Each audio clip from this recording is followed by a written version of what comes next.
I'm going to start the session. Hello, everyone. Thank you so much for joining us. We're here today for the third of the Research Council webinar series.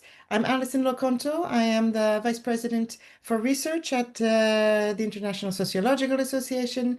And we're very, very pleased to have with us today a group of scholars from three of our RCs who are going to talk to us about global cities, people, and crises. And so we have the pleasure of starting off our seminar today with Lutfi Nahar Lata, who is going to talk to us about spatial justice, contested governance, and livelihood challenges in Bangladesh.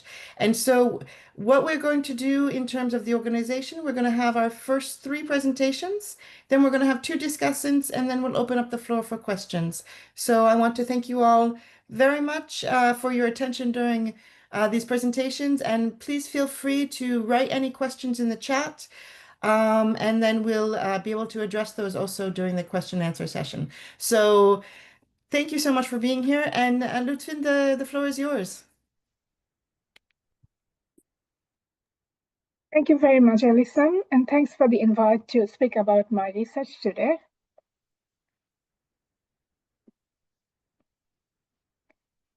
So I'm going to talk about my book, Spatial Justice, Contested Governance and Livelihood Challenges in Bangladesh. Before I start, in Australia, we usually do an acknowledgement of country. So I'd like to start with the acknowledgement of country. I acknowledge that I live and work on the unceded Wurundjeri land and pay my respect to their elders, past, present, and emerging. A bit background about this book. So this book is part of my doctoral thesis. This book has 7 chapters, and this book aims to unpack the processes through which the urban poor's right to the city has been denied by the government and its agencies in Bangladesh. Furthermore, this book reveals how the urban poor are able to construct counter spaces, drawing a range of everyday tactics and appropriating public space by quietly breaking the planned order of the city. And so this book is based on my fieldwork in Dhaka. Dhaka is one of the largest growing megacities in kind of Asia. And so every year, almost 300,000 people migrate to Dhaka from rural areas in search of livelihoods or education, because Dhaka kind of a primate city. And so everything and the headquarters of many organizations are based in Dhaka. So people often migrate to Dhaka for different purposes. So what I'm going to do in terms of my talk today, I'm going to read a story from one of my participants first, and then I will talk a little bit about different parts of my book, and then the main contribution of the book. So I'm going to read Hassan's story, who was one of my participants. So Hassan, he was 40 years old when I interviewed him.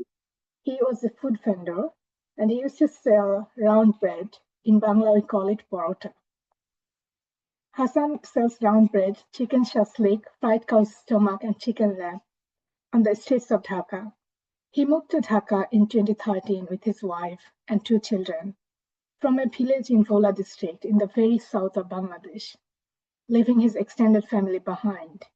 He previously earned money in the village hauling sand and mud on a boat, but he lost this job and his income.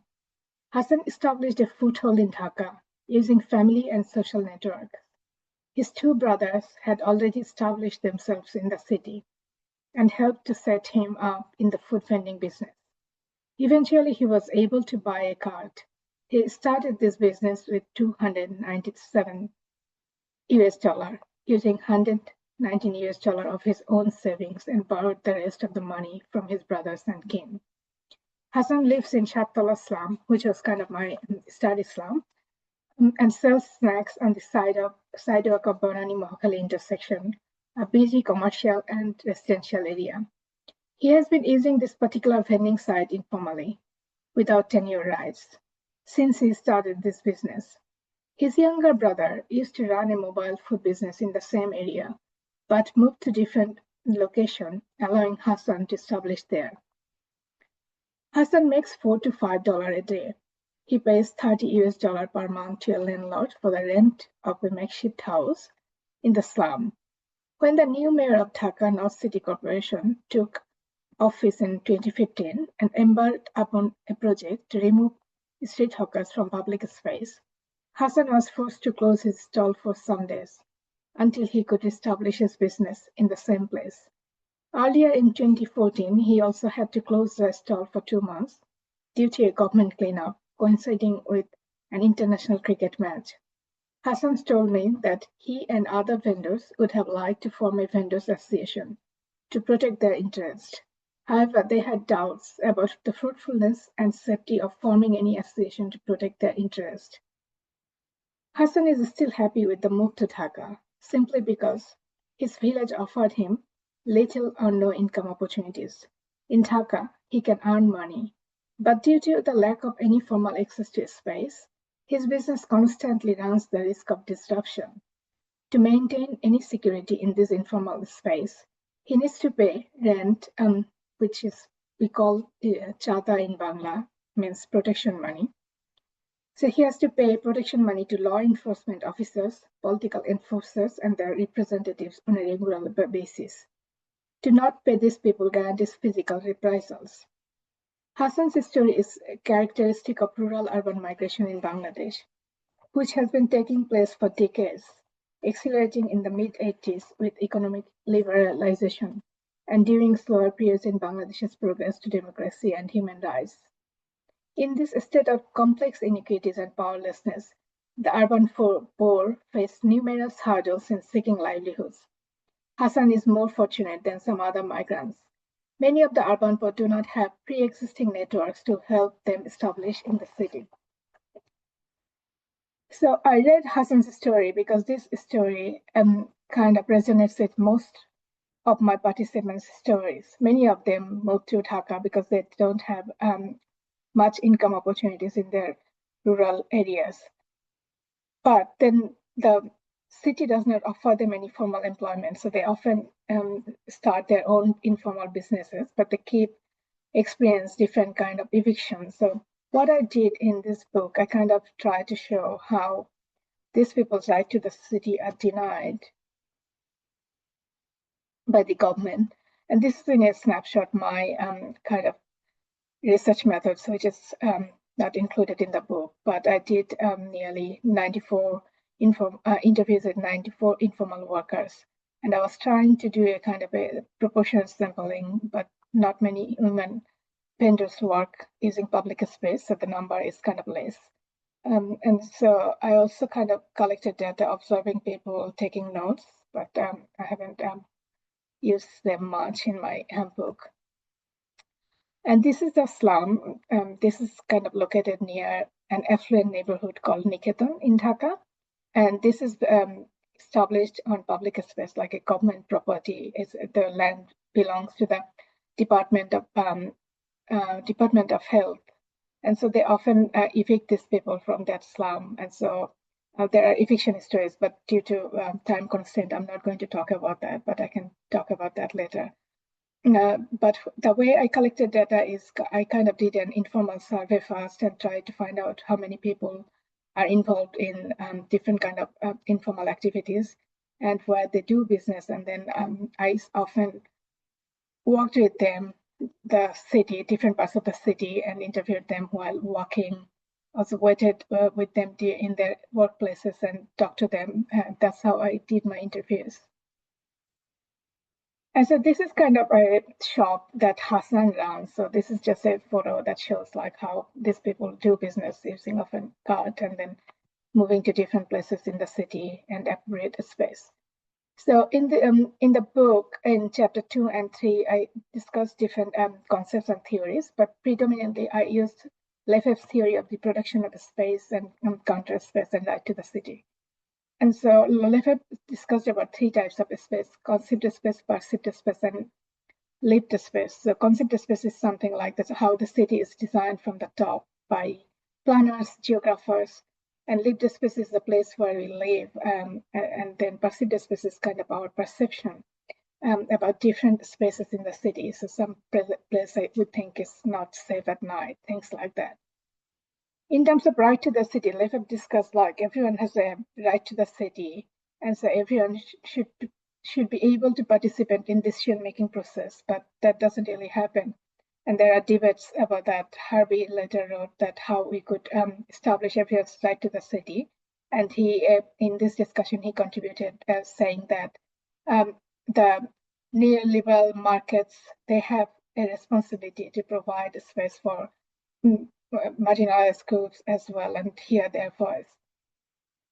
But I used Purcell's conception of right to the city because Purcell kind of tried to clarify what it means to have the right to the city. And so he said there are two things that we need to think about decision-making process, how the city will be used. So whether people have right to participation and right to appropriation. And so that's kind of pretty much my main conceptual framework. But I also looked at like whether people resist and how they create counter space. So I used Scott's idea of everyday resistance and Bayard's ideas of street politics and the quiet encroachment of ordinary. But I'm not going to explain these theories because then I won't have time to present findings. So I'm going to move. But if you have questions, I can clarify later. So in the first finding chapter of the book, I discuss how the city is designed and planned from the top and how these poor people who use public spaces for their livelihoods, earning income, how they are kind of seen as criminals and they often experience eviction. And so I asked about their right to participation. So one of my participants said, this is a quote from my interview with him. So he said, "To whom shall we go? The savior is the exploiter. The government advertises that they have done many things, but let them prove that. Some days ago, the city corporation election was held. The councillor promised us that they would give us many things. But where is he now? We don't get them near us now. But they went to every house before the election. They shook hands with us. They talked to us with a smiling face. And this is the case in many parts of the global south where politicians just visit these slum dwellers just before the election and make they try to showcase that they really care for them. But once the election is over, these people don't get them. And so in terms of right to participation, the only right they probably have is to cast their vote. But then in any decision-making processes, they are not really involved. But when I asked a mayor and other city officials about these people's right to the city, one of them kind of said, yes, they are. They're the citizens of the cities. Does that mean they act illegally? To grab land is illegal. It's not my job. It's the job of the central government to resettle them, to create jobs, to create facilities. My mandate is to keep the city clean, is to keep it livable. And so his idea, and this idea again kind of shows that in many other global south cities where the state officials often try to make the city clean by evicting these people. And so it doesn't really help these people. How much time do I have? Is that the time shows 3 minutes? Is that okay? Yes. Okay, I have to make it faster then. Okay, so basically these people don't care about this and they think they are criminalized. They're kind of creating the city dirty. They are criminals, so they try to evict them. So they don't really say that these people have rights. So how these people then survive? So they create an informal governance mechanism.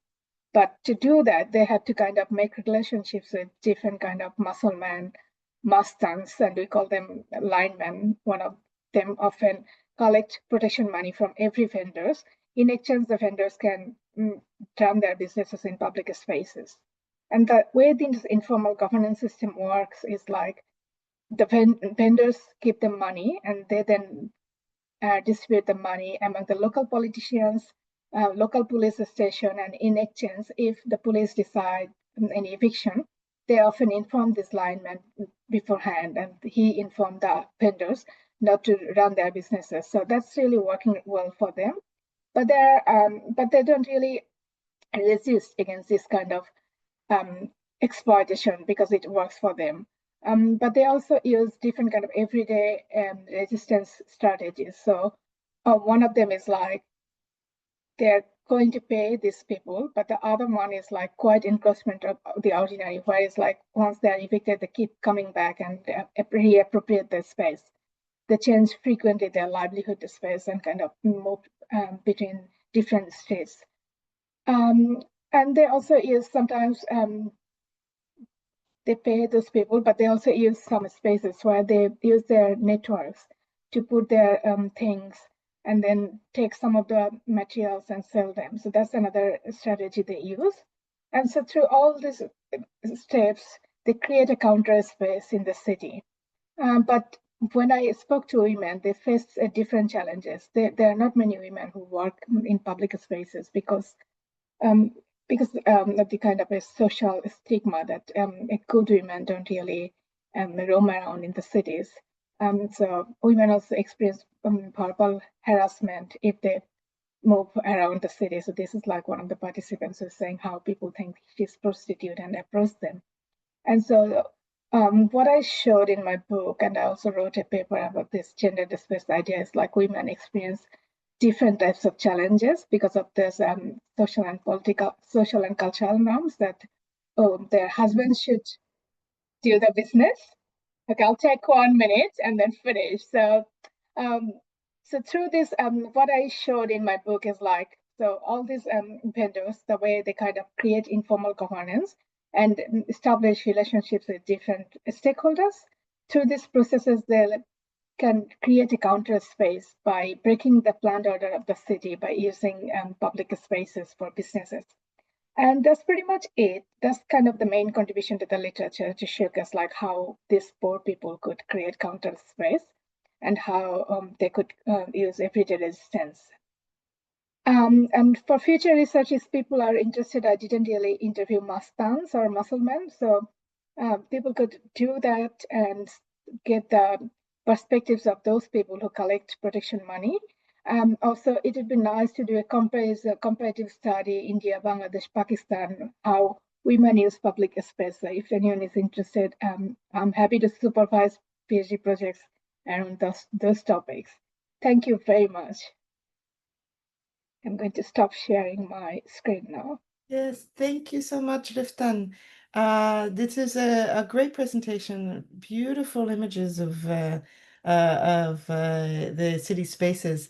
And for those of you who are joining us, this was our first presentation in our webinar, and this was from our colleague in RC21, Urban and Regional Development.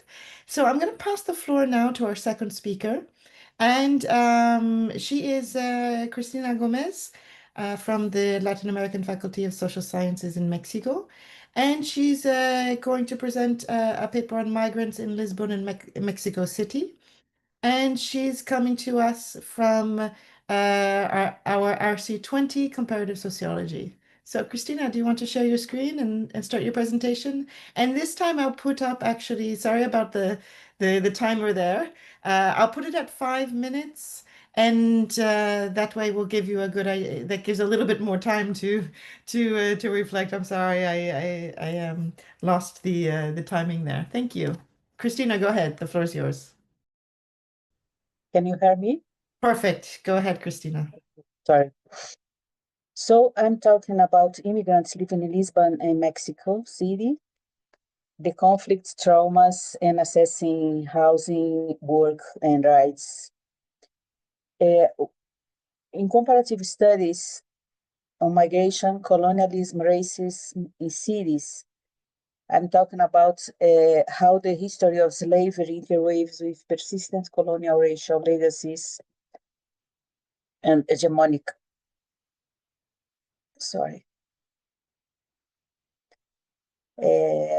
While crossing borders, transit countries, and destination cities, labor exploitation, marginalization, and integration policies. The objective is to compare racism against Black migrants in colonized and colonized countries, metropolises, Lisbon and Mexico City. We rescued data and history of Black African immigrants in analyzing lines of similarities and differences. To interview and literature interviews and literature review. The historical background. Slavery was a central institution in Africa, Europe, and Latin America, responsible for the greater accumulation that financed European empires through the commercial monopoly of the Company of the Indies, extraordinary powers. The slave markets remained as the most profitable and largest market for centuries until the independence of the colonies in the 20th century. The incomplete forgetting of slavery reflects in a traumatic distance in denial of Blackness, and racialization and deshumanization of Black African migrants. Experiences of exploitation and oppression while crossing border or living in cities in Europe invokes slavery and the persistence of anti-Black racism, a concept developed now for African researchers, in post-slavery societies, as well as colonization legacies of racism linked to Black African migration. So the Eurocentric perception on the threat of disparate Black African immigrants crossing the Maghreb to reach Europe is not based on data. After independence wars, nation states consolidated development, welfare rights policies. Free Africans have migrated mostly between African countries, not to Europe, mainly the poorest and from rural areas. Transcontinental Black African is a minority. They are mostly educated and have enough resources to migrate with a passport to study and work in Europe. A minority move irregularly through the Maghreb and the Mediterranean Sea. Since border controls have become stronger, Black African migrants have been forced to stay working in Rabat, in marginalized neighborhoods. Despite the new immigration and integration policies, institutional everyday violence and policy rights, displacement and deportation, labor exploitation, and racism persists in all these cities, in Morocco and also in Lisbon and Mexico City. In contrast, Black African transcontinental migrants are people with ambitions associated to their higher capabilities, information networks, and so on. And they have a passport. They migrate with a passport. So this is the image we see in general about the invasion of Africans through the Mediterranean Sea. Black African immigrants in a colonizer country. Foreigners represent 5% and Black Africans represent 5 to 10% to the total population in Portugal. They are mostly from its former colonies, Brazil and Portuguese-speaking African countries. The foreign resident in Portugal is younger than the Portuguese, that's older. And the immigrants are mainly in Portugal, are from Angola, Brazil, Ukraine, and Cape Verde, mostly women, while among Europeans, men are the majority. They are concentrated in bigger cities where there are more job opportunities and social networks. These are the top countries migrating. The inequalities. Lisbon is the major destination for migrants, a city with a rich social and cultural diversity connected to transnational networks with challenges in urban infrastructure and transportation. Immigrants represent 46.9% of the total population living in Lisbon. Different residence practices and prices between central neighborhoods and peripheries, as well as socioeconomic inequalities, generate tensions and polarization, but also collaboration. Migrants from Europe promote gentrification, while migrants from non-European countries live in peripheries perceived as undesirable or a threat. The image we saw about the invasion is not the reality in the data, and the image that the media reproduce is that Black African immigrants take up precarious jobs, poorly paid, and are higher risk in sectors such as hospitality, catering, and domestic services, mostly temporary employment contracts. They adopt the mutual aid to adapt to the urban context of tensions in Lisbon. So the interviews we applied, the Africans we interviewed are middle educated with resources and network that started to migrate to the Maghreb and the Mediterranean Sea to study, work, and live in Europe. And recently, they transit through Latin America to reach the United States. In Lisbon, the 4 interviewed are from the colonies, third generation established in Europe, working and studying. They arrived with a passport.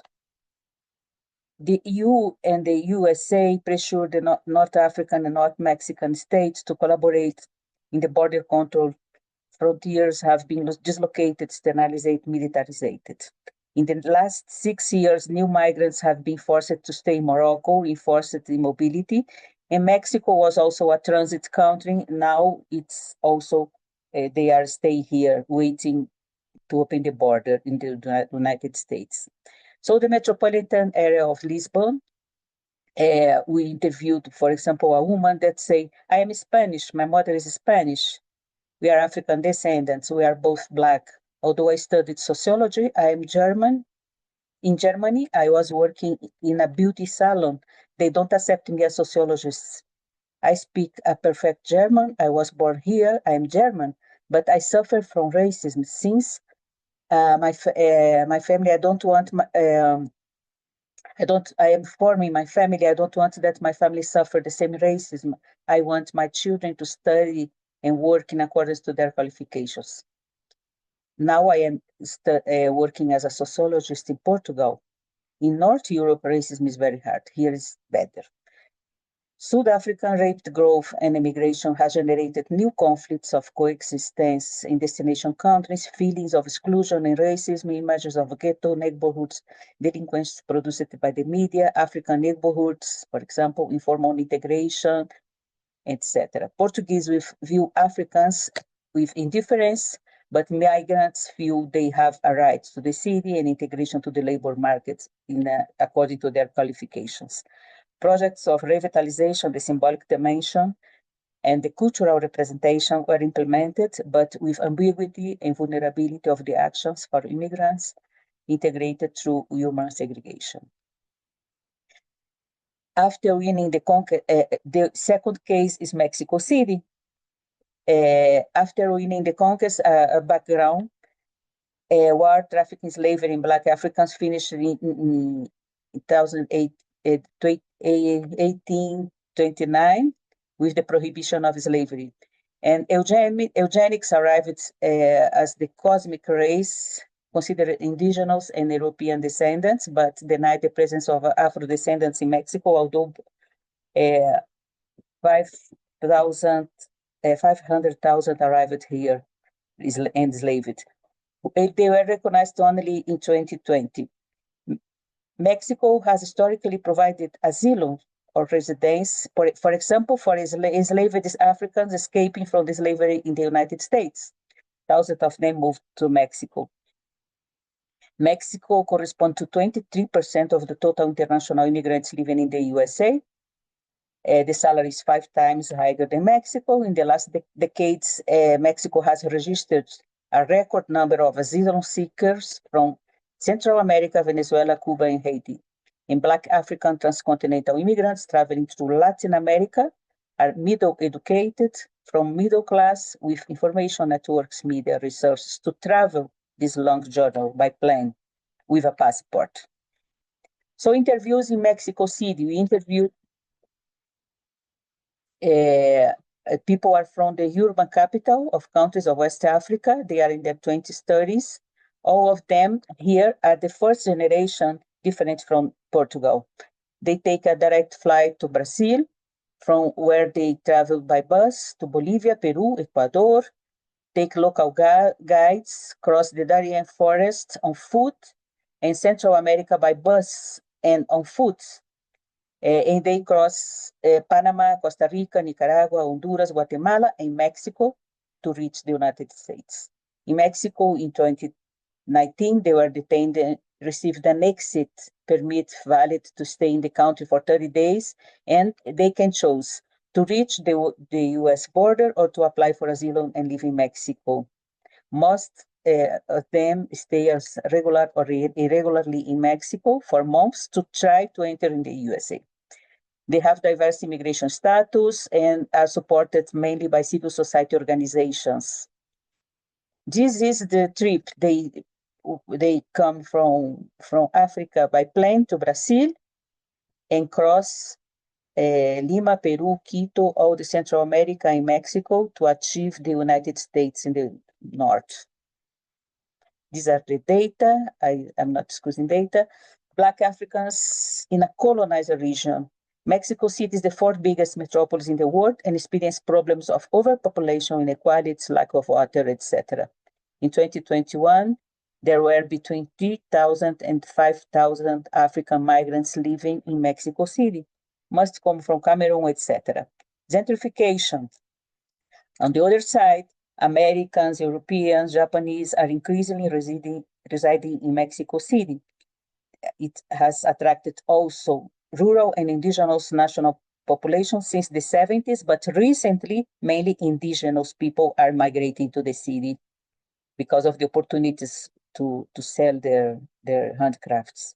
Black African migrants face racism as well as national indigenous population in the city, two racialized groups. In 2019, Black African immigrants were living in camping in the parks and streets in the downtown. When they arrived, were middle class and gentrified neighborhoods, generating conflicts with national and international residents. Progressively, they were moved to houses of migrants in peripheric rural neighborhoods. According to literature review, qualitative studies indicate that in migrants detention centers, they are denied food and receive less food than the other migrants, non-Black. Even after obtaining humanitarian protection and nationality, they face difficulties in their integration because of the language, lack of interpreters, cultural differences, and so on. Some don't want to regularize their status because they hope entry to the US, the borders will open, and this is the American dream. Criminal groups also identify them as easy targets for crimes and extortion, threatened to the authorities if they don't pay. Some are recruited by the organized crime, and they are victims of theft, extortion, kidnapping, and sexual abuse, etc. So some moved to Mexico City to look for a job and better conditions. They arrive here without any money because they are robbed in all the trip, and they expect to save some money to continue their trip to the US. Black African immigrants interviewed were traveling to the United States in transit through Latin America. They paid for airplane. They are middle class. They are not desperate people looking for surviving for any penny. In Mexico, they refuse having informal jobs, journeys of 12 hours. Men with secondary education received around 4 Mexico minimum wage in their country as sellers in the streets. In Mexico, they earn much less. In the migrant house, they share a big room to sleep with other 10 migrants on the floor. No one understands them. They speak French. They even use the interview to ask for information and support.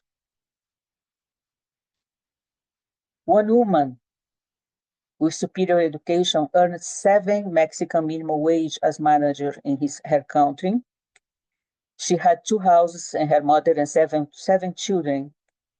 Her last savings were to finance migration. She would like to work as a manager at the USA, not to work as no qualified informal worker in Mexico City. In Brazil, traveling in Brazil, she discovered she was pregnant. In the borders, she was kidnapped for 4 days. I saw 2 men being killed. I had never seen something so brutal in my life. In her country, she didn't experience this kind of violence. Black African immigrants must pay more to organized crime. When kidnapped, they pay $1,300 US to be free. Latins pay only $100. They separate Black people from Latinos. Africans come from very far countries, you can pay. Sorry, is this? Yes, that was the time, but please do complete. Okay. Thank you. Then I will pass this part. Mexico City is valued by international workers, and gentrification increased the price of housing, forcing marginalized population to move to peripheries. Old networks and solidarity among neighborhoods are dispersed. The city is progressively differentiated in polarized and gentrified and marginalized neighborhoods, establishing racialized hierarchies between desirable and undesirable racialized groups. The policies, Mexico has applied some policies and conclusions. Lisbon and Mexico are connected in global flows of capital and international migration. Both combine gentrification and marginalization of poor rural indigenous and migrants, as well as expelled from central areas. Gentrification for Euro descendants and marginalization for no-European migrants, immigrants, and national indigenous living in periphery of also in Lisbon and also Mexico City. It is created ruptures with the previous urban culture and social polarization. I think I can finish here. No, that's my last conclusion. Thank you very much. Thank you very much, Christina. This also was a very fascinating discussion about different ways and different populations arriving inside these cities. So I'm going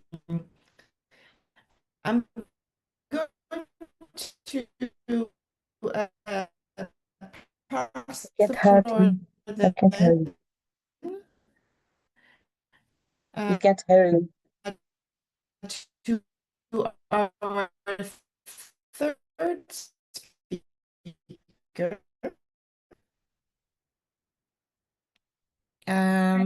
who is from the Higher School of Economics in Moscow. And hello, can you hear me? Yes, we can. Yeah, hello everybody. I'm very pleased to be a part of this webinar. And as you can see from the title of my paper, I'm going to talk about the centrifugal migration from big cities to the rural areas. So my basic theoretical approach can be described in a few words. Megapolis or megacities, huge cities, like any other social structure in the history of society, is not an eternal, timeless entity, but a transitional one. So the question is, in what direction this transition may take place? In what direction? What is the possible transit trajectory of megacities? So I'm trying to answer this question, which I'm asking myself, and I'm of course asking my students and my colleagues. So let me just give you a brief list of my basic concepts and notions. Global, local nexus, the hybrid combination of everything global and everything local. De-urbanization or counter-urbanization, the process which is taking place in many countries in the world, which may also describe as reverse migration from megapolis to rural areas. A second home migration, or suburbia, and the rural everyday life of residents. What is another extremely important concept? Post-agrarianism.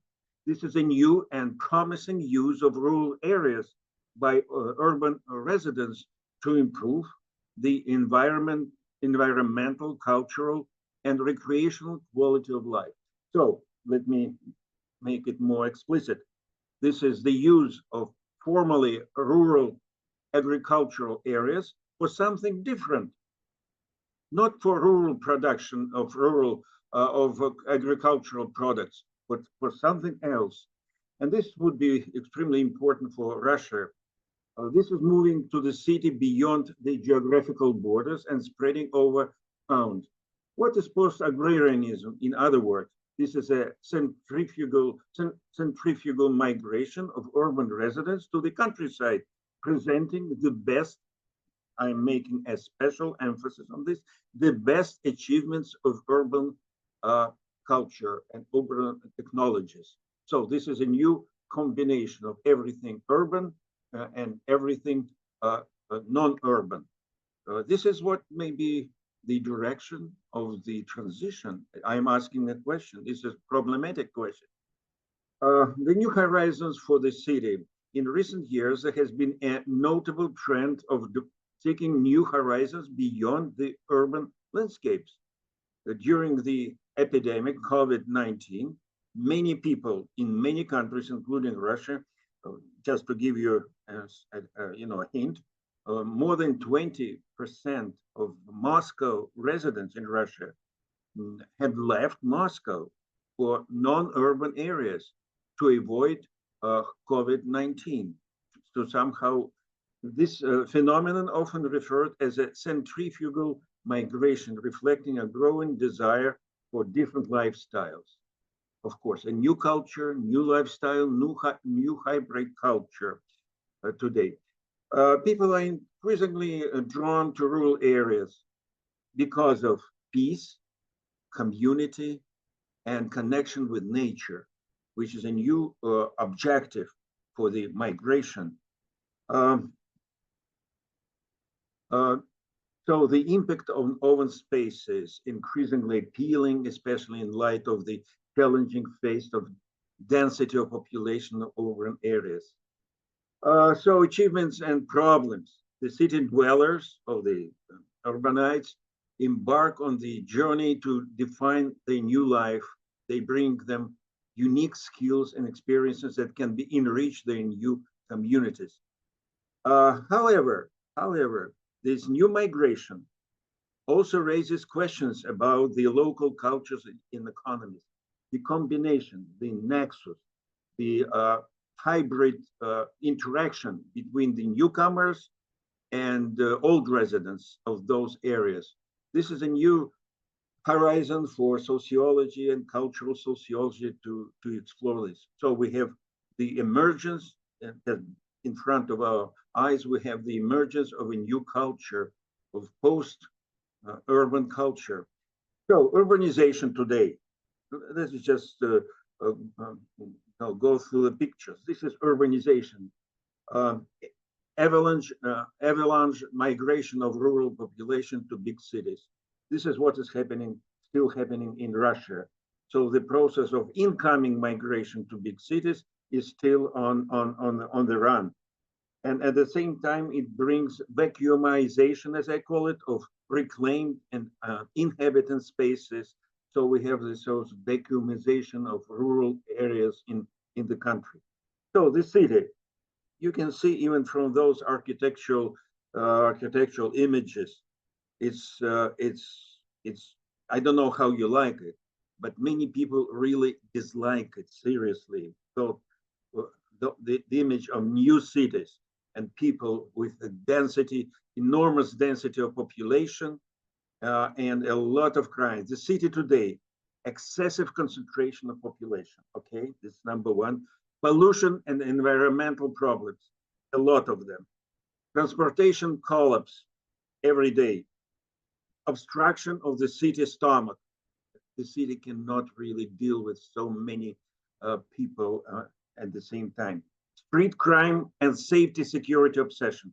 Everybody is obsessed with security in the city, with everywhere. We have a lot of indicators of this. Psychological tension and overload, no doubt about this. So let's take Russia, overpopulation of Russia. In recent data demonstrates that the 95% of Russia is an urban population, and only 8% is rural population. So the country is very fast changing its populace. You know, October 22nd, 1925, we read in Washington Post in the United States why the American relocating. This is a process even in big American megacities. The same 13% of Americans are expected to change homes for countryside, for small towns today. This is sociology. So they are pretty overwhelmed with living in New York, Philadelphia, Washington, and so on and so forth. suburban and rural areas, top moving wishes. So many people really want to move to the countryside, even in the United States, to small cities, small towns, and countrysides in the United States. The majority of Russian youth, 94%, believe that life in the countryside has its own advantages. And this is the data of Russian sociology today. 8% of 10 respondents are willing to consider rural areas as the destination in the future under the condition of work and self-realization there, the condition for comfortable life. So they want to combine, to put together the best of the city and the best of the countryside. It's interesting. It's very stimulating to learn that. Escape from the cities, suburban. Well, it's no good. It's no good. You see, again, this is density of population, the traffic jams, and the many other disadvantages of this. Escape from the city, what it brings to people: environmental purity and landscape attraction, cooperation with the locals, if any, essential infrastructure, that's what is needed, infrastructure, magic touch of historical memory, it's also important. Places of memory in the countryside are extremely important. Proximity and accessibility of transportation routes. So people in the countryside, I mean, new migrants, want to be on the move, to stay there, but if they want, they can get to a big megapolis or mega city overnight by railroad, by aviation, or by car. Pendulum migration, and of course, the networks of info communications, of course, internet, and so on. So who is living the city? First of all, middle class professionals. They use decent work, of course. They keep their professions from the city, but they work outside the city. Creative class, what we call creative, they are the pioneers of the migration, and also retirement and elderly urban citizens. We have, by the way, in Russia, 26 billion retirement people. So it's a huge number of population. So the Agora project, which is a part of my personal research work and is a part of the Research Committee 26, also a part of its research program. This is the Kostroma region Oblast, which is 600 kilometers northeast of Moscow. It's really far from Moscow. It takes about 10 hours by car to get there. Beautiful landscapes, beautiful everything there, fresh air, Kostroma region. So this is our place there.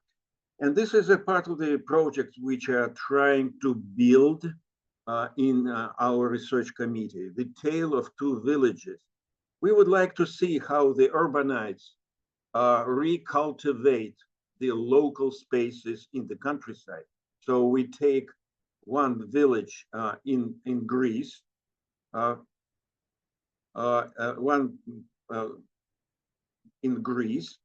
and another village in the Kostroma region in Russia, and we try to start case study research, bringing back to life let me emphasize it, two fully abandoned ghost villages, one in Greece and one in Kostroma, because in Greece they have the same problem as we have in Russia.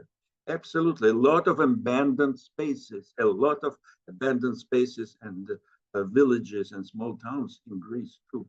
So, and this is the Research Committee 26, including, our group in Russia and our international union in ISA. So this is a sociological experiment in modern deurbanization. and the study of the future, possible future. I am not insisting this is the only future, but I'm trying to see it as one of the possible perspectives for the big mega policies. And according to the statistic data which we have, this is the growing interest in the society for crossing the borders of the city.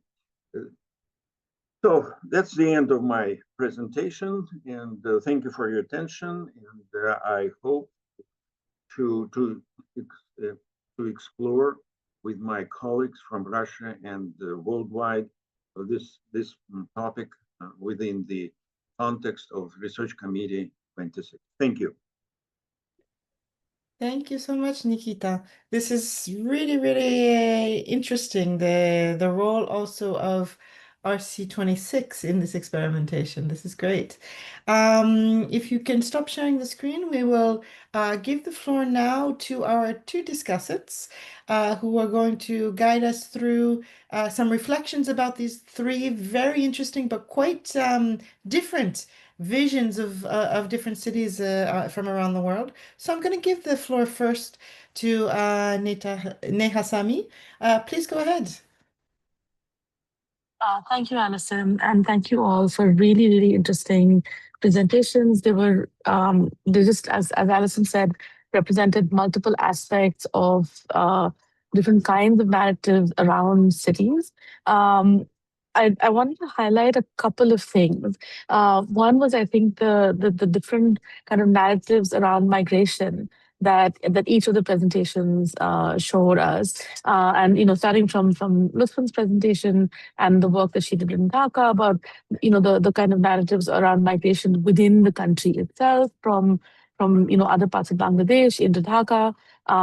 Christina's presentation on looking both at longer histories of, colonialism, slavery, and the relationship between African migration into both Latin America and then into the United States and into Europe. And Nikita's very thought-provoking discussion around sort of reverse migration and moving away from the city in some ways, and what that means for the future of the city. And I think that at the core of all of these, there are questions about, one, of course, the right to the city, and who has the right to claim their spaces in the city, and in what way, the role that history plays, the role that colonialism plays in these longer trajectories. But I think that the other thing that I really did want to highlight is the importance of context in being able to understand narratives around migration, especially in sort of contemporary politics, and sort of the narratives that we hear now. A lot of it is a very singular imagination of what migration is, and the way in which we think about it. And I think that each of these three narratives show extremely nuanced and very differentiated ways of imagining the ways in which people move, and the reasons for which people move.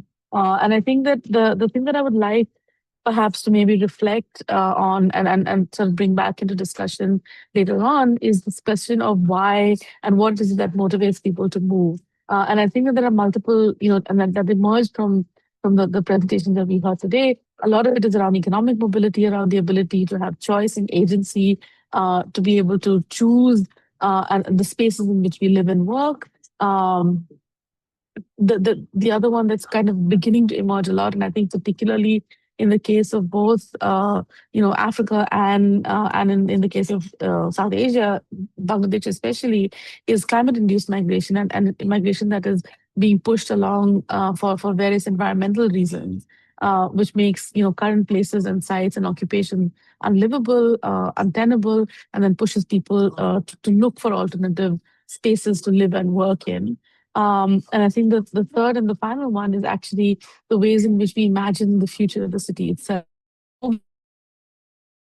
The ways in which we can reimagine spaces, the ways in which networks can play very different roles. And I think Nikita's presentation, particularly on moving beyond the city, kind of highlights the role of the ways in which we think about networks that kind of in some ways transcend space, and kind of hold to and so it raises questions about really what constitutes urban, particularly from my perspective, coming from RC21, thinking of what counts as urban and how we reimagine some of that space. And so I think I'd like to kind of close with asking our three speakers to perhaps reflect and think a little bit about the causality of these, think a little bit about what motivates mobility and migration, and to think a little bit more, and I'd love to hear a little bit more around questions around agency, choice, and the ability that people have in each of these contexts to be able to make choices around moves and around mobility, which are very clearly different and different in their sort of power and their kind of financial as well as network abilities to be able to make those choices around mobility and movement. Thank you. Thank you so very much for these comments, Neha. And just to say that Neha is joining us from the Indian Institute for Human Settlements. For our speakers, please do note those down, and I'm going to pass the floor to Arseny Bushaksky, if I can say that properly, from Higher School of Economics in Moscow. And I'll give him the floor for a number of minutes to also contribute his discussion points. And then I'll give the floor back to each of our presenters and then open up for questions. Go ahead, Arseny, please. Thank you so much, Alison. I would like to start by saying a big thank you for everyone organizing the event and for our dear speakers, Luthan, Christina, and Nikita. All the deliveries were, I would say, highly engaging. We have seen different perspectives today. The narratives were very diverse, and it was very crucial in a historical sense that we are here all together finally, three of our RCs. And I think I can, as a person who used to study abroad, I can relate to many things we talked today about. I was taking notes very actively during our deliveries, and I tried to sum everything up. I probably will not repeat what Neha has already said. I will focus more on similarities, reflection, and research perspectives. So when we observe our findings, I believe this is the local context which defines our research optics as we saw today. But at the same time, we can see that some of the new, I would say, classic optics in this research remains like Lefebvre. And I think today's talk is pretty much about phenomenology in a lot of ways.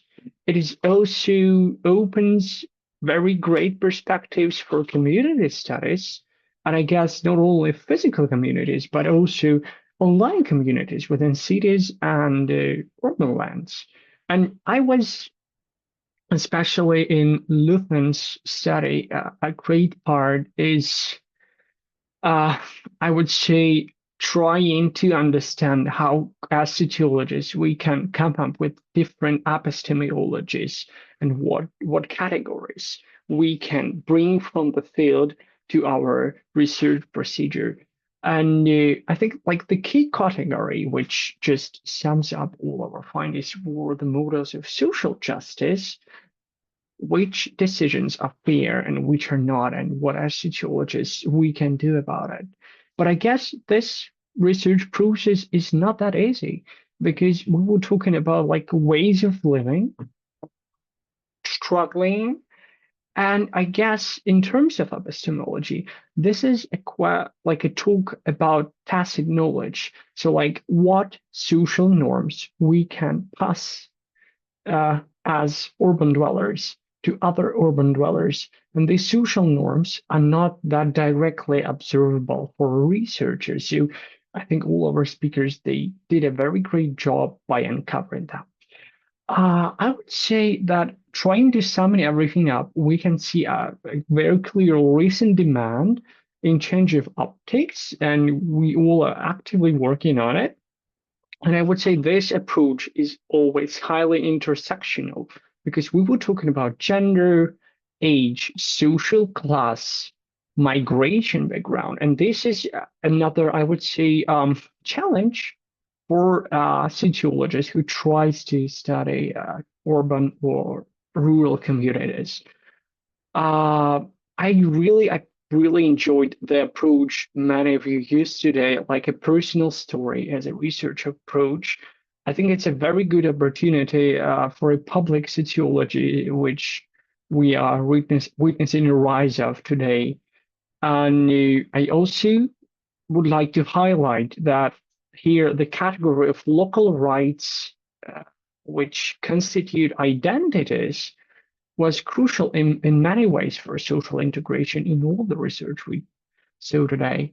And that leads us to a necessity to investigate local grassroots initiatives. And I think in many cases, we can observe some outstanding cases good for social integration, which might be used in the new measures of social politics in the future for these communities which are at risk, like the category of informal governance Luker was talking about today. And I would like probably to say that key idea here is to compare the outcomes and try to find out what kind of pattern is global, what kind of pattern is local, and to try to adjust our optics further to investigate this more precisely.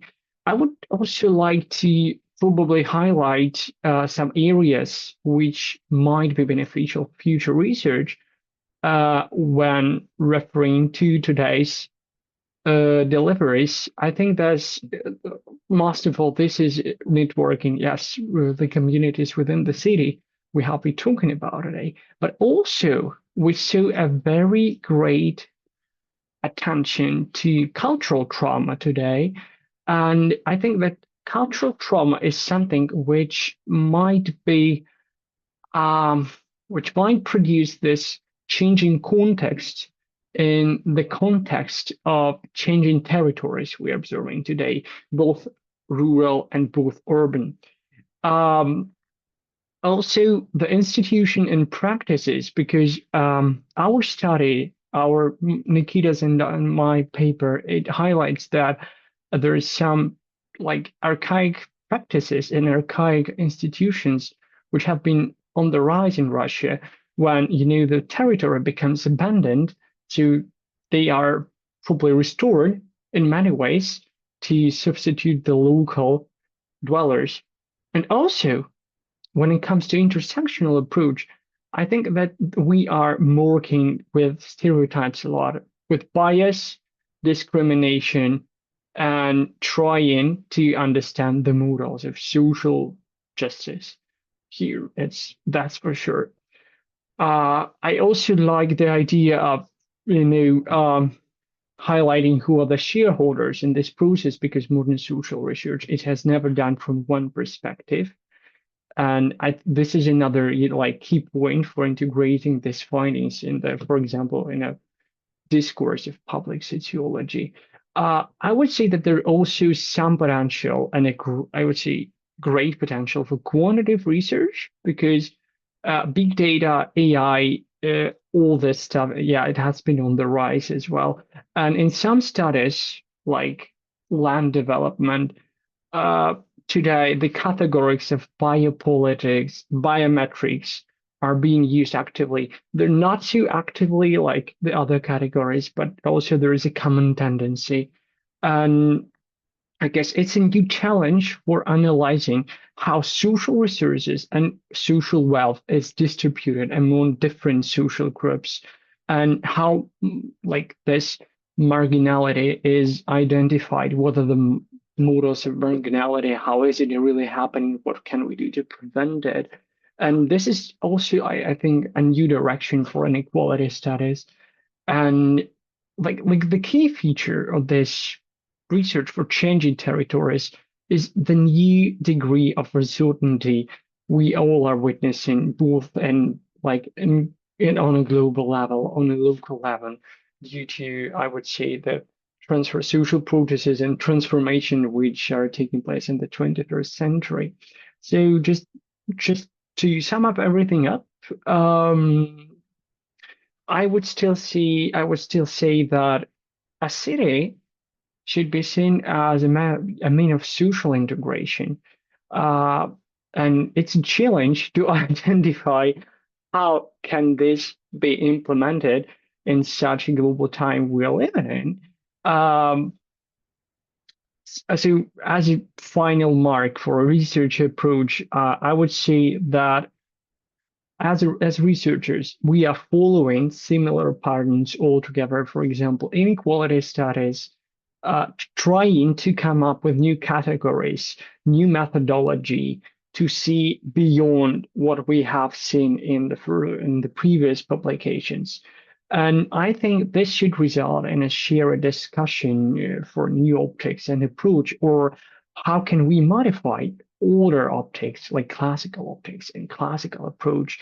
And I think this is why we need more shared academic events to collaborate regarding our findings. And the key idea here is to identify common patterns, but preserve our focus on the local context. So within this global discourse of globalization or glocalization, it's another term we actively use to identify what makes our context of our research very special and very, I would say, this is a great opportunity to engage more and more groups to broaden this research landscape. I think this is what I have to say. Thank you, everybody, for organizing the event and for your deliveries.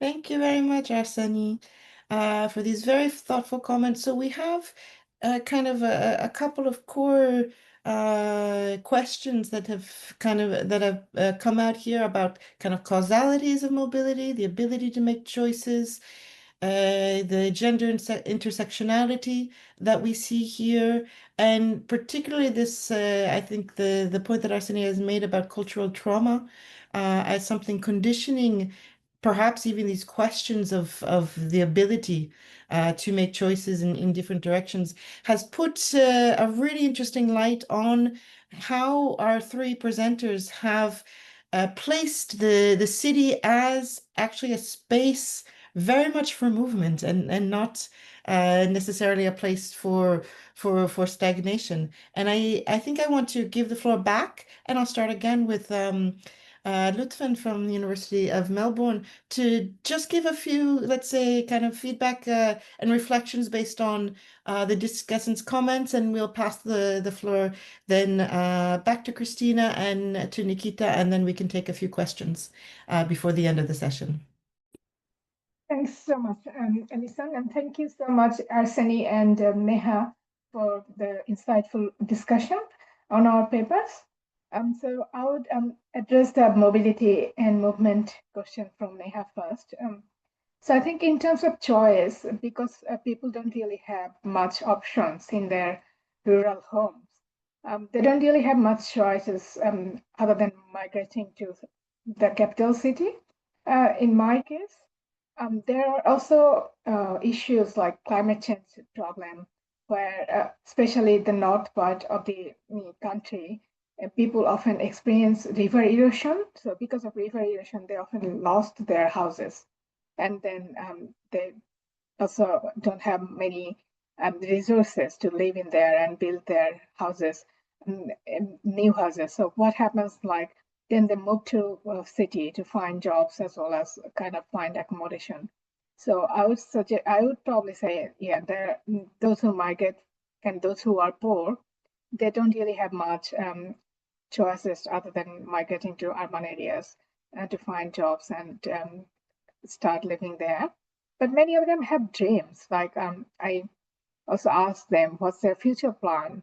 And so many of them actually want to go back to their home, rural home, and build a new house.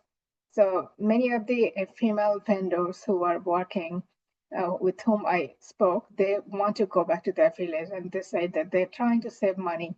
But of course, the small business they're involved in, it takes ages to save that amount of money. So that didn't happen as far as I know. But they have this ambition. About Arsene's question about comparison, yeah. So that's couldn't talk about my contribution of the book much, but I kind of mentioned that this happens like the way these poor people kind of produce counter space. It happens in a certain way in the Bangladesh context, but the processes might be similar in other global cities. And so we could always do comparative research and could find out whether they are following the similar trajectories or something is new. So I'm going to stop here. I'll pass on to Christina. Thank you. Hi, thank you. Yes, I agree that the focus on the research was to highlight these ambitions and and at the same time to unbuild the prejudice and about the vision people have in general about migrants, international migrants, because local migrants in the cities from rural to urban areas, it stopped in Mexico City also and in Lisbon, and they are in the post-growth stage, both cities. But for example, it's very important that indigenous in Mexico continue migrating to the city, because when the international migrants arrive, the indigenous also see the opportunity to return to the city and to reproduce their culture and to sell their handcraft. They say opportunities to live in the city again. And international migrants, it's very important that we can see that they have these ambitions. You say they have dreams. They move to realize a dream. For example, this woman, she was raped in her family 3 times. That's why she abandoned the house, the family house, moved to another house because she had a good employment and money.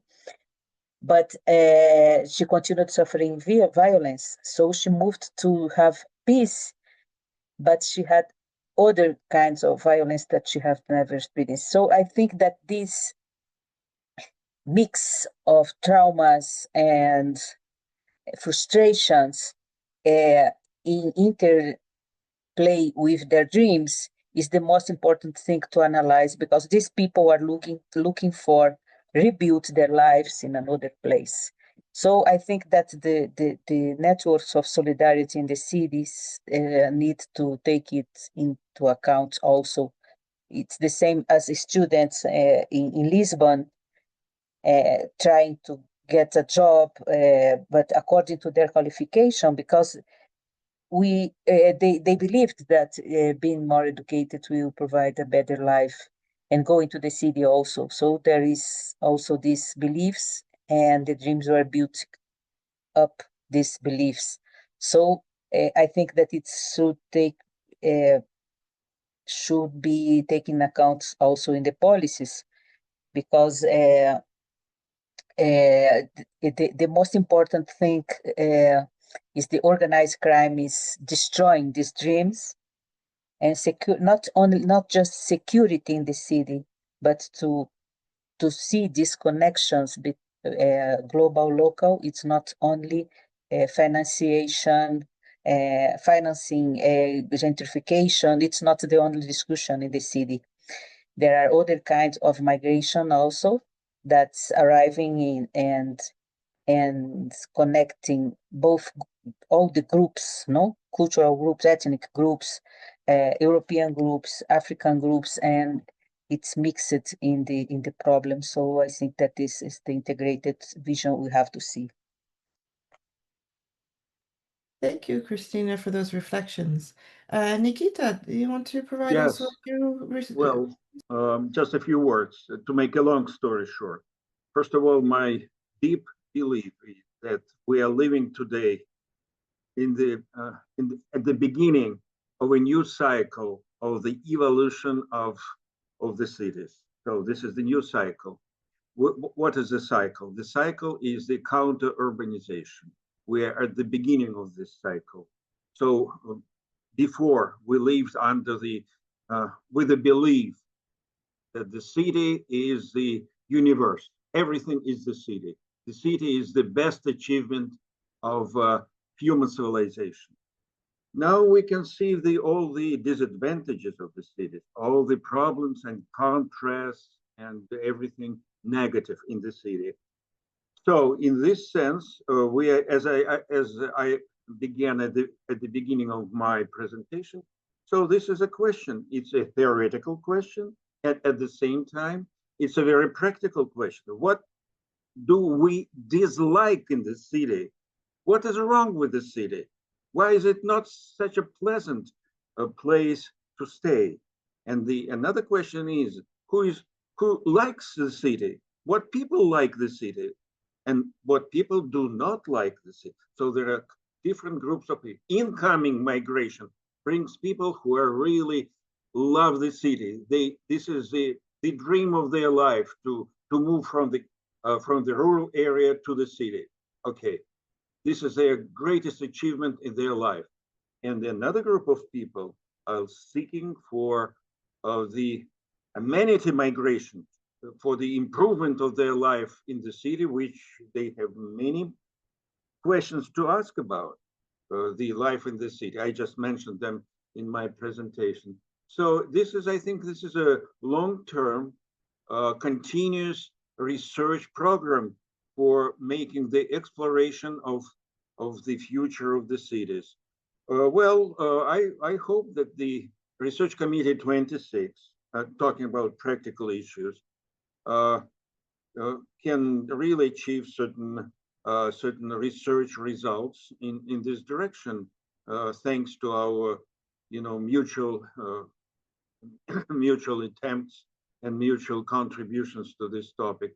Again, the program of the Tale of Two Villages, would be an interesting subject for the research. Besides, we can combine, the statistical data. By the way, we are maintaining personally, continuously today. We maintain field research in Russia. We have a big grant from the Russian Science Foundation to research exactly the same topic, and we have 10 people working constantly every day on going to different places in the north of Russia, in the European part of Russia, to explore this issue. The other thing, and I'm going to sum up with this, is to find out a new social geography, the new geographical map, social map of Russia, for example. Where people go in Russia? Where would they want to stay? What is the destination of the migration from big cities? And it's an extremely interesting topic. We work hand by hand with our colleagues at the Institute of Geography of the Russian Academy of Science, social geography. So we can see that the destination, the new map of new small places of destination are very different. I can just give you a list of, just very briefly, a list of those places. They should be environmentally pure. They should be attractive in terms of landscapes, historical memory, places of memory should be there, accessibility of a big city and pendulum migration, infocommunications by all means, the remained local population should be there, infrastructure, at least some infrastructure, like roads, medical services, banking services, something like a little bit, and local schools maybe, and that's it. This is the beginning, and people are looking for those places where the combination of all those factors are present. They are looking, and they make the choice. So it opens a lot of perspectives for local administrations and local authorities to sponsor those migrant groups of people leaving the city and going to the new destination. So thank you. Thank you. Thank you, Nikita, for those responses. Do we have any comments from the participants? Any questions or even reflections that you have? We have also some of the organizers of this session with us today. If maybe there are some comments that want to be made. Want Alison? I can tell a few words. I'm Roberta. Do you hear me?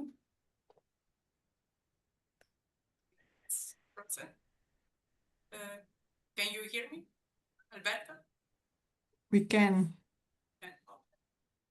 Just to tell very few words because especially in relation to the two first presentations where cities were represented as arrival cities, place where indeed you see huge flows of migrants coming that were very well represented as arenas for agency, bottom-up agency, but were also represented in a sort of institutional vacuum. It sounded like institutions were not playing a huge role and sometimes in some sense obstaculating process of integration or social cohesion in cities. So as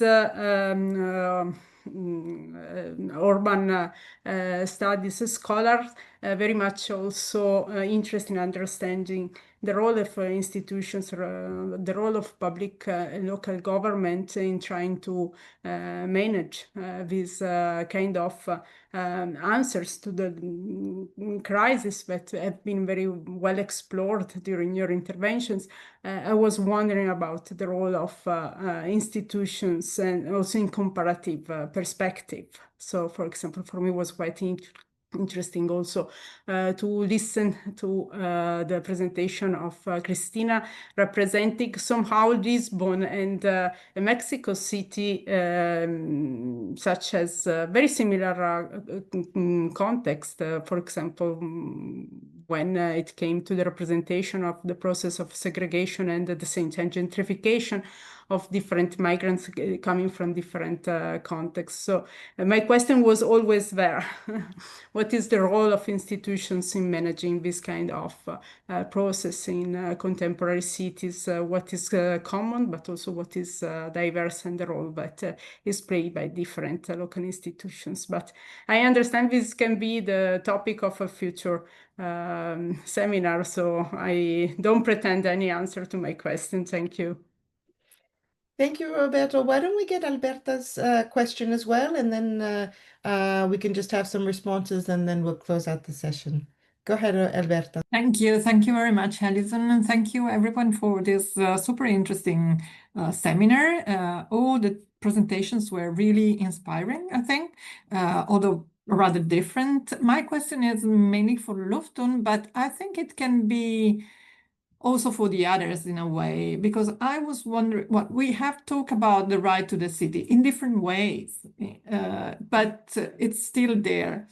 So Lufthansa presented us some individual, I think, more individual strategies. It was like resistance, everyday encounters, much more like individual resistances. So my question was about what can be, if can be seen any collective resistance. So moving a little bit, and it goes in the direction also of Roberta, moving from the individual resistance practices, everyday practices, to the collective one. So how can we understand, and if there is a collective strategy for resistance, and what kind of strategies there are, and how the government is responding eventually to these collective strategies. This is mainly for Lufthansa, but also I think it can be applicable in different ways also for the others. Thank you. Thank you, Alberta. And so I'll just close out also with one question that I had. This is mostly actually to Nikita, but it's possible also for the other two. So, I mean, I work a lot on food systems, and cities are extremely important for food. And one of the things that we've noticed, particularly in the emergence of kind of the shifting towards more sustainability in the type of food and agriculture that we have. We see a lot of what we call and this comes from the RC40, which is on sociology of agriculture and food. We call them return to the land movements. So where we have urban residents who are often taking with them higher levels of education, resources, and moving into rural spaces in order to actually farm and put into place a more ecological livelihood. We see this with a lot of different utopias that are being placed around the world. And so in Greece, I know of examples of this. I'm not familiar with the Russian case, and so I'm interested to see if there is also a movement towards this, let's say, self-sustainability, sovereignty in terms of food sovereignty, that's part of these abandoning of the cities, which also, in a sense, is part of what might be pushing other migrants to go in towards cities to gain more access to food and to escape the agricultural lifestyle that might have been present. So this is a final question. So I'll leave the order again of the speakers. So Luftin, then Christina, and then Nikita, and then we'll close out. Thank you so much. Thank you very much for all the questions. So I'll respond to Roberta's question first. So in terms of institutional vacuum, Roberta, yes, there is an institutional vacuum, obviously. So the state doesn't really do much in terms of solving problems, but what it does, all the programs that the government has taken so far are mostly like, it's called back to village programs. So in Bangla, it's called Grame Fire Jao. So it's like a go back to where you have come from. So there were a couple of initiatives where the government kind of give them houses in rural areas and send them back. But obviously, there are not many employment opportunities in those villages, so they come back again. So it didn't really solve those problems. And then there were, in India, they do really well because when they evict in Islam, there are rules that if the real estate builds an apartment building, they have to give some apartments to those slum dwellers. There are different rules around that. But in Bangladesh, that doesn't really happen. The only housing program that the government did, it was very much kind of looted by powerful political leaders and their supporters. So the poor people didn't really get much housing out of that. So I would say that this is a problem with weak state, and also like in terms of resources, obviously the Bangladesh government doesn't have that much resources. And the land price in Dhaka is very high because I also interviewed some of the planners and NGO officials. And so the NGO officials said like, there are opportunities, like sometimes donors want to invest money for providing public housing, but the land price is so high that no government staff actually wants to do that. So that's institutional issues. Regarding Alberta's question, thanks so much for your insights, Alberta, about collective resistance. So I think there are very few collective resistance. There was one I came during my interviews where one of the police, it's called OC, he was in charge of a police station. And so he did an eviction in the Bonani area, which is one of the affluent neighborhoods in Dhaka. So when he evicted all the hawkers from Bonani area, they actually organized themselves and went to the police station and tried to kind of negotiate with the police.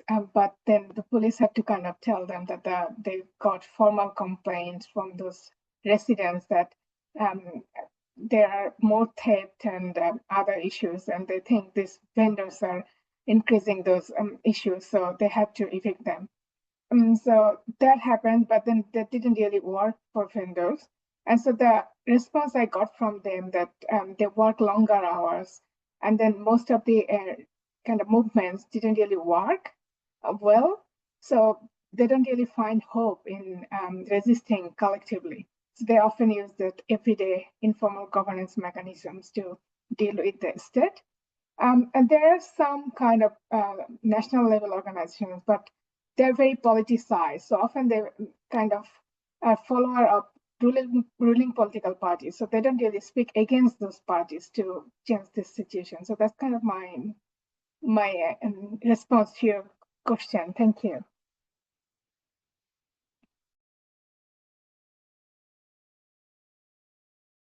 Go ahead, Christina.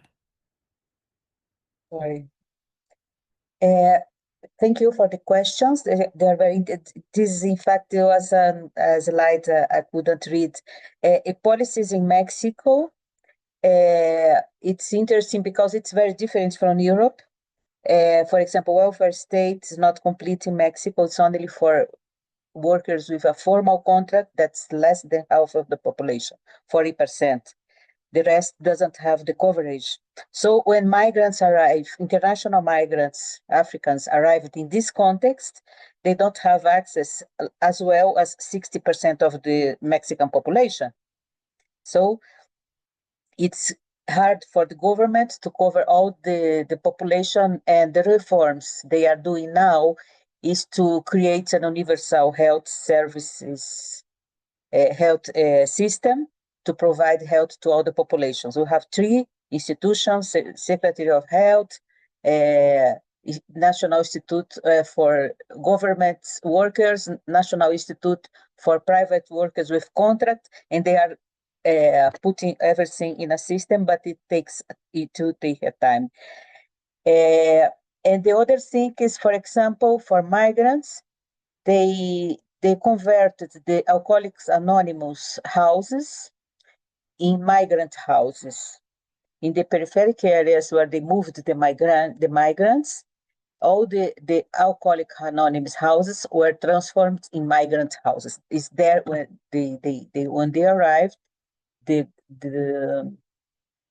government institutions on migrants translate them from the camps in the downtown to this house of migrants, but they have a short time to live there, and they have to get a job, to get the documents, to get a job, and they rent collectively some houses. The difficulties is to connect this policy with the population because there are racism, there are prejudice against migrants, and they need to rent houses, but they don't have a formal employment. So many Mexicans don't want to rent the house for them. So you need, at the same time, they developed no discrimination institution to promote equality and anti-racism policies, etc.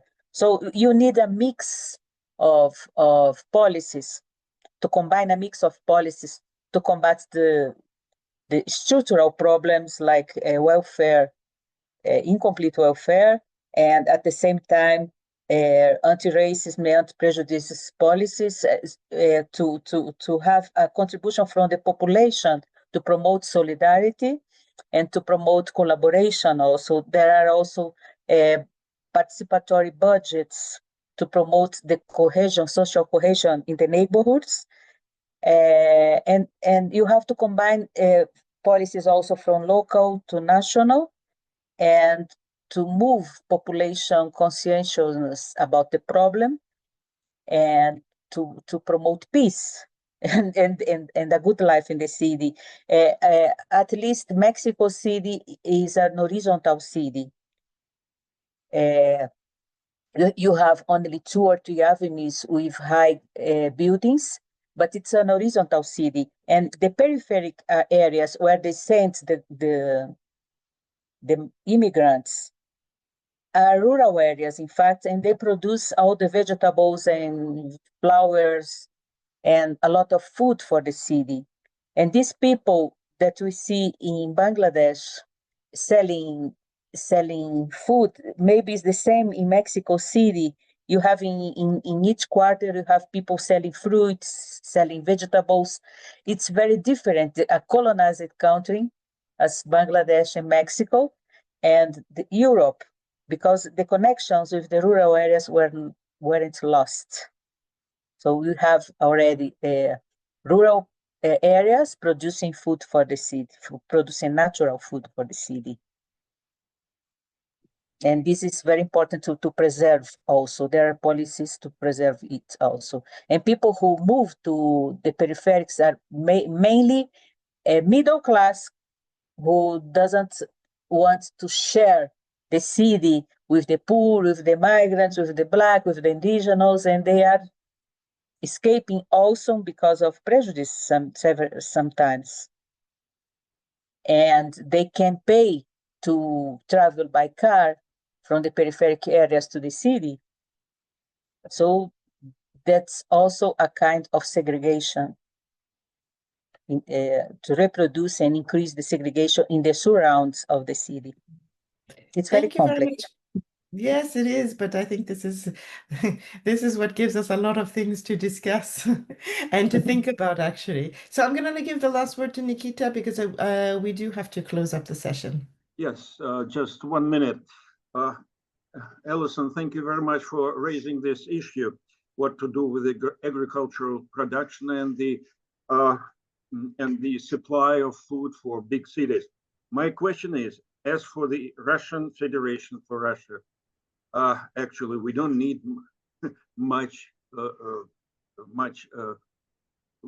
agricultural population. We don't need it. Everything, all food is produced. 95% of food products are produced with agro holdings, huge monopolies. They need just few people for the production. They use the most advanced technologies, and they don't need anybody else. They don't hire people from local villages or small towns. They bring people from everywhere, and they need. So in this sense, there is no, I'm just saying this, there is no economic basis for local population, unfortunately. So, and this is the idea of post-agrarianism. So new people are coming from big cities, and they make new conglomerate with local people, and they bring new economy of higher life, better life, and this is a new economy. This is my answer to the question: who is producing food? Food is produced by monopolies. This is the question, if you like it or not. Yes, and this is actually something that that we're discussing quite a lot because this is the types of issues that we have for the planet to be able to continue to survive with these types of also socially in terms of separating the humans from nature. So with that very happy note, I will let everyone go for this session. It's been a real pleasure. I want to thank you all again, and I want to thank our three RCs 2021 and 26 for organizing this session, and it's going to be available online after this meeting, and we're going to see each other again for the next webinar that's dedicated to how to approach AI in teaching and research with RC21. And we have again Lupton who's going to help us to organize that. So I look forward to seeing everyone on November 20th. Thank you very much, and have a lovely weekend, everyone. See you. Thank you. Thank you. Next session. Congratulations. Thank you so Very well much. done. It was a pleasure. See you soon. Pleasure. Bye-bye. Bye-bye.